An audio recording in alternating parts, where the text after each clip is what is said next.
immediately after taking that office, I started doing quite a bit of reading, and one of the things that I found very helpful in those early days was the book that was published by John Wendell Bailey, Dr. John Wendell Bailey, who was the first alumni director, I guess. And in that little book, there were lots of gems of knowledge, like the founding date of the Alumni Association, which was June 17 in 1985, by the first three graduating classes of A&M College in those days. So it's been going on, and these 125 years now as we approach it. John Wendell Bailey was quite a historian also, in addition to writing that history of the Alumni Association, which included, by the way, the Constitution and bylaws of the Alumni Association, most of which we operate under even to this day.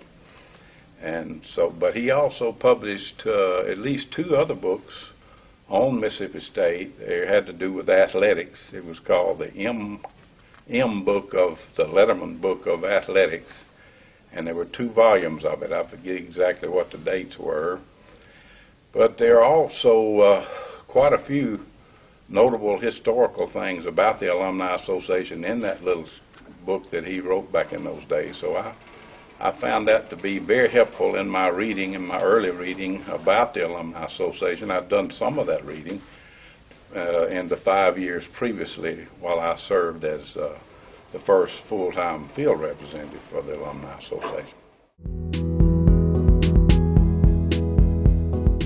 Well, I remember when we reached the active membership number of 10,000. That was quite a remarkable thing to us back in those days, and that was probably around 1970, somewhere about there, I think, as I recall. And I remember we even made quite an eventful event of that to mark that occasion, when there was a Dr.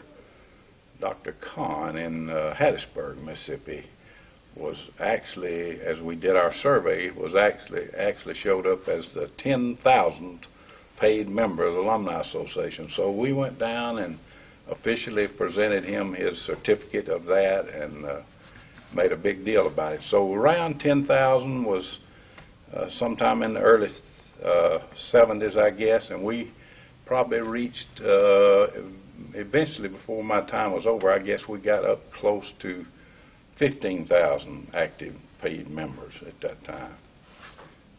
But now that's, gosh, those numbers have tremendously grown over the years. I'm told that our alumni of record now is something like 118,000, and we're approaching, even on this day, we're approaching 24,000 paid members. So quite a difference, and quite a accomplishment in growth and numbers and programs and all those kind of things.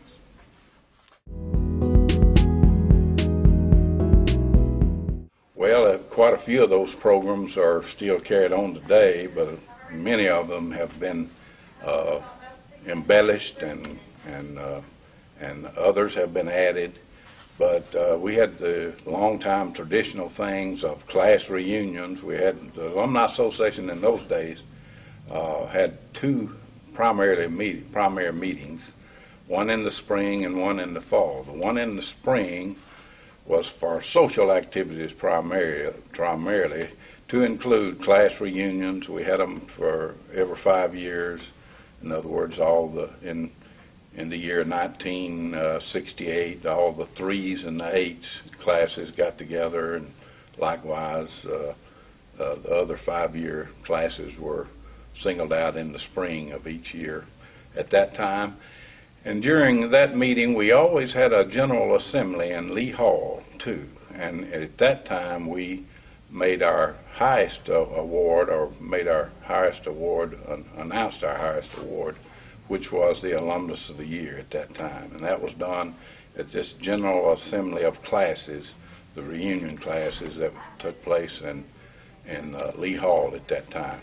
Then the other meeting was primarily for business, and it always took place at homecoming. And that was a tradition that was set up originally by the Alumni Association too.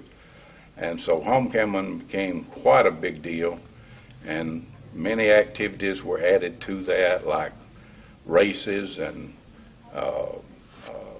bicycle races, all kind of things were added to homecoming, along with many other events that took place on the drill field. Like we used to have in my later years as director, we purchased a large circus type tent to have where we could have a dinner on the grounds kind of a thing, and sometimes the classes would get together at those. But generally it was just a great time with a lot of activity for 3 or 4 days, starting on sometimes Thursday and ending on Sunday morning.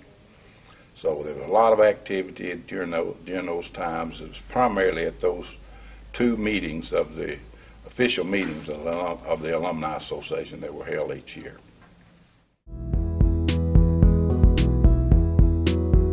Well, it's undergone a tremendous change, and it's certainly for the best, and there's been a lot of progress made. There's been the use of technology was used to a great extent by those directors that followed me, and quite a few new programs were added, and I've just seen so much growth in that regard, not only in numbers, but in the number of attendance. They come back for various events of the Alumni Association, including class reunions and the spring meetings, and a thing was organized some years back called the Super Bulldog Weekend that attracts big numbers, and the Alumni Association is sort of the central unit in promoting those things in cooperation with the athletic department and other departments on campus. So I've seen a tremendous growth. New programs like very much expanded program for international travel and domestic travel too. But our travel program has been expanded to a great extent by all the directors who followed me. I had the privilege of beginning that program, and we had quite a bit of fun together with traveling over.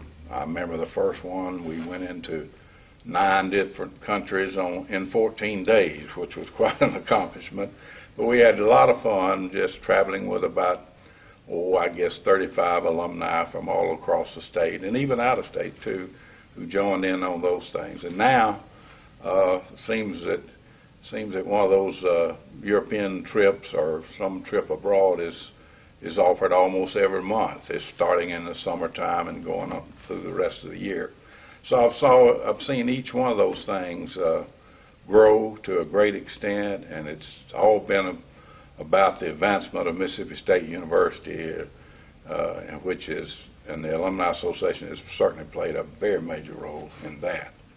A couple of other things that begun during my time were the faculty awards program, and for instance, I remember the first one that we had, the entire faculty was invited, and then four members of the faculty were singled out in 3 different categories: teaching, research, and service. And we had our first banquet for that to announce those awards in the university cafeteria, and we actually overfilled the capacity of that cafeteria that evening for a very grand formal occasion there. And we also almost had to serve all of the next day's lunch to that crowd that came in, since it was such a great number. I remember the number was actually 1,064 who attended that first faculty awards banquet. So I've seen all those things continued. Some of them have been modified, some of them have been expanded, but they all been improved to a great extent for the sole advancement of Mississippi State University.